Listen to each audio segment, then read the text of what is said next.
Bom, então vamos falar agora das colações e do pagamento de dívidas.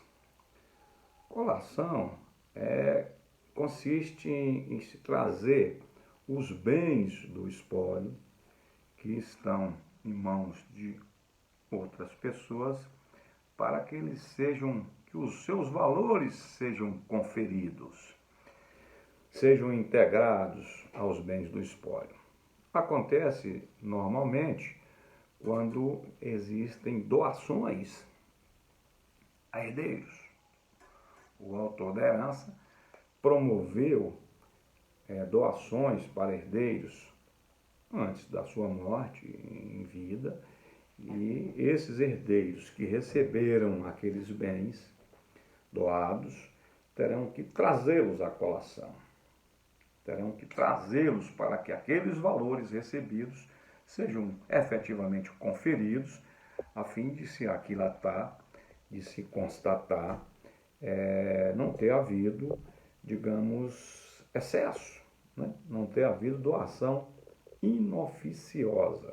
Então, o herdeiro estará obrigado a colacionar, a trazer à conferência, mesmo aqueles bens que ele não possua mais, que ele já tenha vendido, já tenha se desfeito deles, ele vai trazer, evidentemente, os valores recebidos.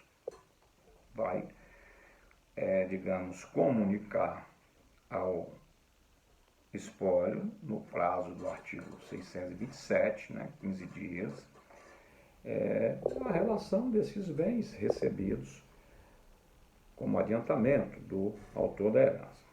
Existem casos em que o autor da herança adianta esses bens aos herdeiros, mas diz textualmente, no ato de doação, que aquela doação saiu da parte disponível.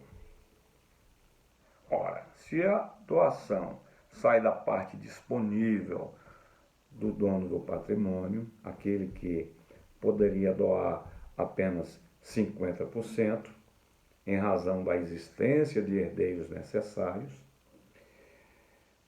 se sai da parte disponível, aquele que recebeu, o donatário, não estará obrigado a trazer esse bem à conferência. Fica evidente que não houve ofensa legítima dos demais herdeiros. Fica evidente que a doação não é inoficiosa. Bom, se no ato de doar, no documento que promove a doação, não houver nenhuma referência a isso, não houver referência a que parte do patrimônio está, digamos assim, sendo imputada àquela doação, de onde está saindo aquela doação, se da parte disponível ou se da parte indisponível. Se ele diz expressamente que está saindo da parte disponível, não precisa trazer a colação. Se ele não diz nada, é omisso, saiu da parte indisponível, precisa trazer a colação esses bens recebidos. Então, colação 639 seguinte do Código de Processo Civil cuida apenas de disciplinar essa situação em que o herdeiro ou outra pessoa qualquer esteja de posse ou na propriedade de algum bem pertencente ao espólio. Não precisa que ele traga necessariamente o próprio bem, como eu já disse, pode trazer apenas os valores.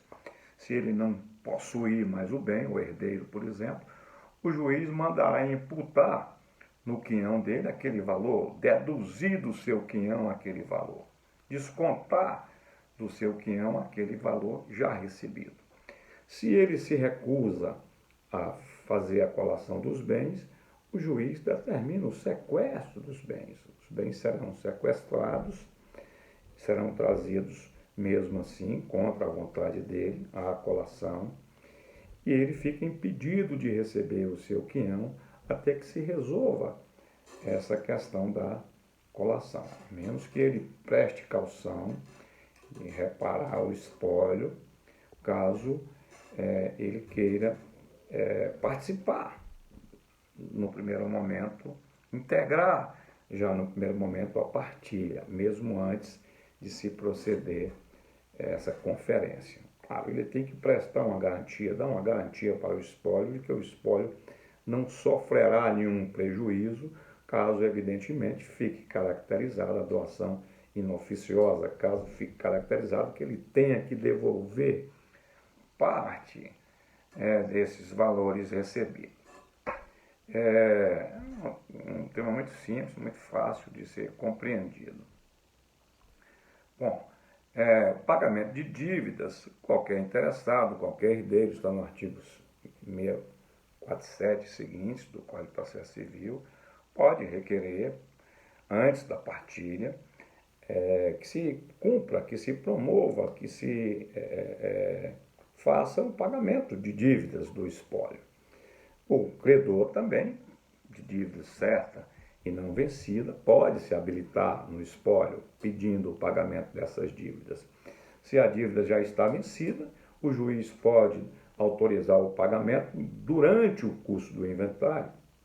Se a dívida não está vencida e é certa e é líquida, ele se habilita para integrar a partilha dos bens. Quando se promover a partilha dos bens, se deduzir do quinhão dos herdeiros aquela parte pertencente ao credor.